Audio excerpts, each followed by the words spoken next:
Hi, I'm Whitney Schaefer, And I'm Tiara English. and we are teachers at Scottsburg New Tech High School. We teach a class called World Perspectives. In this class, it's a combination of world geography and English 10. The way we format our projects in this class is each project is based on a different continent of the world. We take that continent and we take a look at the standards that we need to cover, and we figure out what standards would be best to cover that continent. So the way that it worked with our continent over Africa was really interesting. The standards just seemed to so seamlessly combine together with the English 10 and the geography standards, and it made a lot of sense for the students. Yes, so on the English side, I knew that at this point in the year, we really needed to hit reading comprehension with a novel. I know that I needed to hit informational writing and research writing, and I also needed to hit ISTEP prep because of the upcoming ISTEP test for our sophomores. Definitely. And then for geography and history of the world, covering Africa, there was so much to cover, but I knew I needed to talk about exploration, conquest, imperialism, and post-colonialism. So who was involved in taking over Africa and what did they leave behind when they left?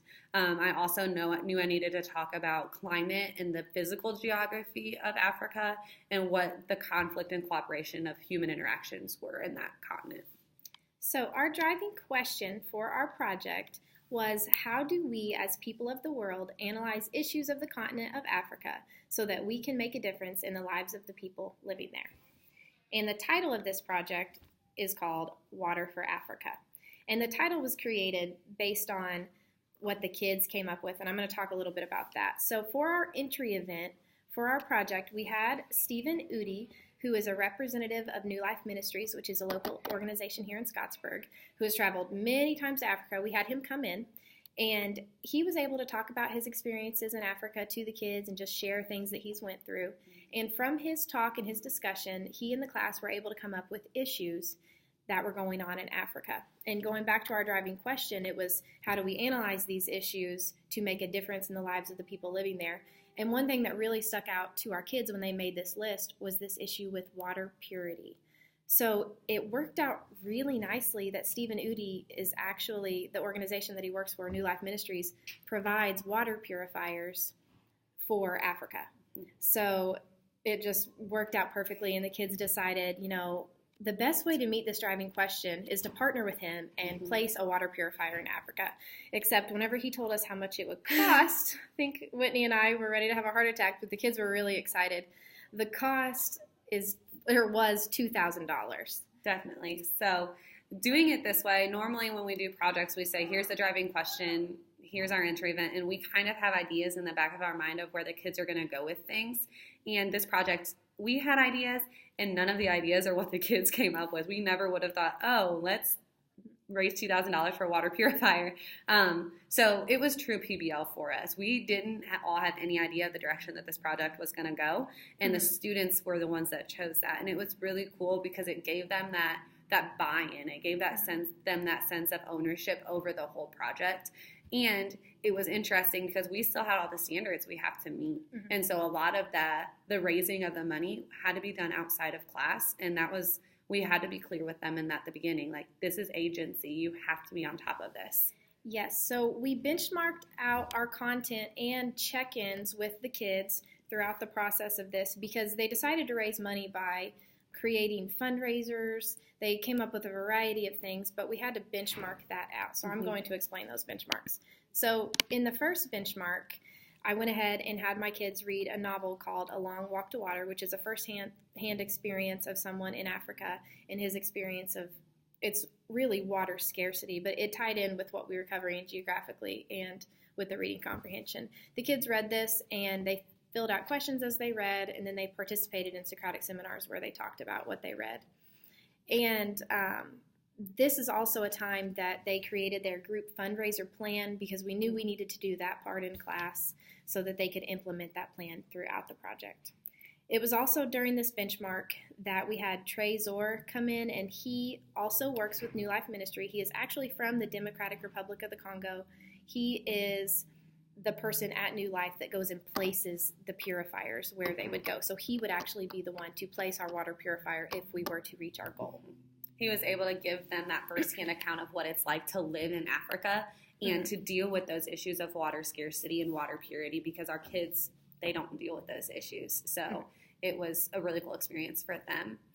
In Benchmark 2, we were able to kind of partner this project a little bit with another content, which was cool. We were able to bring our biology teacher in, and he was able to do a water experiment with them to show them what can happen to water when it gets contaminated, and actually look under a microscope at all the little growing things that were swimming around and stuff, so that they could see when you drink that water, that's what goes into your body. And he was able to actually show them, this would make you sick if you drank this, and this is okay to drink. So that was really cool for them to see that water as a living thing. Yes, so on that same page, we wanted the kids to do more research on the effects of drinking contaminated water, so they would have more of a purpose of, the real reason of why this water purifier was so necessary. And they wrote reports on the effects of drinking contaminated water. Those were individual research reports that they did, it was really eye-opening for them to hear of all the terrible things that can happen from drinking contaminated water. So throughout these first 2 benchmarks, we were doing all of these English things, and it was really awesome for me to be able to look at that book and be able to partner the book and partner the individual research report with my individual workshops over geography. So I was able to look at maps with them and look at where these places are in Africa, and look at the different altitudes in the country and what the climate has to do with the living situation there, and the whole issue of imperialism and other people coming in and then just leaving the country with no idea of what to do, and how that has caused so many issues for the country that they're still struggling, or the continent that they're still struggling with today. So I was able to really seamlessly, like I said, match my geography standards with what they were reading in the book and what they were doing with their research report. And it was just all coming together full circle for the students and all these different contents. So through benchmarks 1 and 2, we were able to assess a lot of knowledge and thinking based on our standards. So benchmark 3, our final benchmark, was a little different. We wanted the kids to demonstrate an in-depth understanding of the topic, but it was through their sharing of what they learned about Africa, and then how that contributed to their fundraiser throughout the project and their motivation. And we wanted them to share that with Pam Sandlin, who is another person involved at New Life Ministries. She came in, and we were going to present the check to her of how much money that we raised. And she got to walk around and talk to each group personally, and they talked about, here are all the things that I learned, and here's how it's kind of changed my thinking that I can make a difference. And here are the different fundraisers that we did. They shared that with her. So we did the knowledge and thinking throughout all of the benchmarks. We did all of those things, but this project really required a lot of student buy-in. We didn't, as facilitators, tell them what they were going to do. They decided what they were going to do from the beginning. So that required them to have a lot of agency and a lot of collaboration as a group. So the knowledge and thinking we covered with our standards. Written communication was really assessed through those ISTEP prep 2-point constructed responses and through the informational essay. Oral communication was really assessed through their individual presentations to Pam Sandlin. But agency and collaboration were really the things we hit hard. Collaboration, multiple days when we did group check-ins, we just took a row from the New Tech Collaboration rubric and just walked around group to group and said, how are you talking to each other? How are you communicating with each other? Collaboration isn't just, oh, we're sitting at the same table. It's really, how are you getting to your end goal? And then agency was just those check-ins throughout the week to give them that outcome of raising $2,000. They had to be reflecting on what fundraisers worked and what fundraisers didn't work, and where they were as not only a group but as a class on how to achieve that goal. So it was really strongly throughout the whole project, collaboration and agency partnered with all of those other school-wide learning outcomes. Right. So throughout this project, we tried to plan a couple field trips, because we feel like whenever we can't actually get our kids to Africa or bring Africa to us like we did with Trezor, we try to get them out in the community doing things that go with what we're doing. So one of the things that we had planned to do and didn't actually get a chance to do it because of a 2-hour delay was we planned this New Life field trip where our kids would actually be able to go to New Life and work on a water purifier. That might even be the one that we would send to Africa if we raised our goal, which it stinks that we didn't get to go there, but New Life, we had representatives come in at the beginning, middle, and end of our project, which was really nice. So I feel like they didn't lose that much. We also took them to the water treatment plant in Scottsburg just to see on a local level what we do here to treat our water locally. it almost gave them this sense, because we talked about in my workshops a lot about the infrastructure of different countries in Africa and how different it looks there compared to here. And it was good for them to see that we have plumbing, we have a water treatment plant, and in places in Africa, they don't even have that. So it was interesting for them to actually see what we have here. And just that process of partnering with those real world community organizations throughout the whole project, and visits from people who were from the area or have been to the area that we were studying, and just investigating this issue cross-curricularly, it really took this project to a new level of application for the students. It wasn't just an English or geography project. It was something much bigger than that they chose, and we were kind of just like, cool, like not spectators, but it was almost like we had our ideas as standards, and then we were able to come up with this field trip and this visit from our biology teacher and this visit from Trezor after they picked what we were going to do, and that was really cool. Yeah, right.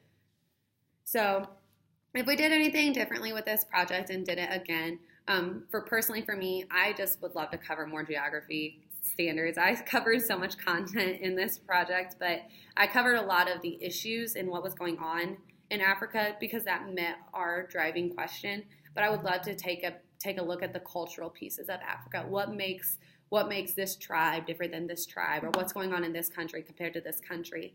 I would love to take a cultural tour of Africa with them if we did this again, for sure.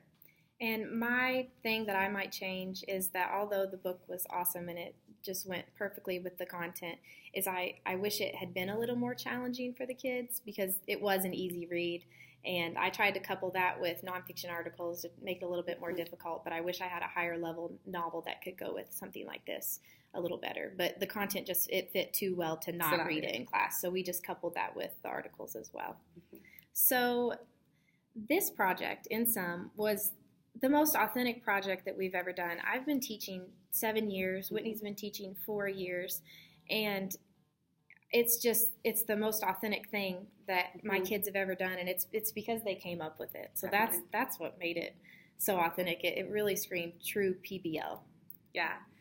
It was interesting, the takeaways that the students had from this. It wasn't just, I learned that Africa has these countries in it and that it's actually a continent, not a country in its own. It was at the beginning of the project, we gave them that driving question before Steve and Udi came in, and they were like, why should we care? Like, why do we care what's going on in Africa? It's way over there. It's way over there on the map. Like, I don't have to care. And then at the end of this project, they ended up not only raising $2,000, they surpassed that by raising $2,300 for this water purifier. And we were like, that's crazy. At the beginning of this project, just 7 weeks ago, you were asking us why we should even care. And through this whole process, you ended up not only caring, but truly impacting the lives of people. So this water purifier that they raised money for, it's going to be placed in Goma, Democratic Republic of the Congo, and it's going to be at an orphanage that's currently being built called New Hope Center for Grieving Children. So not only did they not care about the continent at the beginning of the project, they raised enough money to help orphan children in Africa have clean drinking water, have that lifeline. And they realized that. They were like, that is amazing. And what's awesome and is going to be even more amazing for our kids is that Trezor, whenever he places the water purifier in that orphanage, he is actually going to document his journey. He's going to take pictures when he's on the plane flying over and when he gets there, and he's going to video the kids whose lives our kids are going to be changing, which is awesome because here we are from Little Scott County, and we're able to give these kids in Africa clean drinking water and possibly change their life. And it's not even just for our students that they impacted the life of the kids over there. It's that we were able to create that community connection also. A lot of these kids didn't even know that New Life Ministries was a thing. And then to hear that they place 25 water purifiers all over the world last year, and one of them the next coming year is going to be theirs, that's awesome. Now they have that community partnership that they didn't have before. And it has their name on it. It says Scottsburg New Tech World Perspectives Class of 2018-2019, and they're very excited about that. So that's all we have for this. If you have any questions, we would love to connect with you later. Bye. Bye.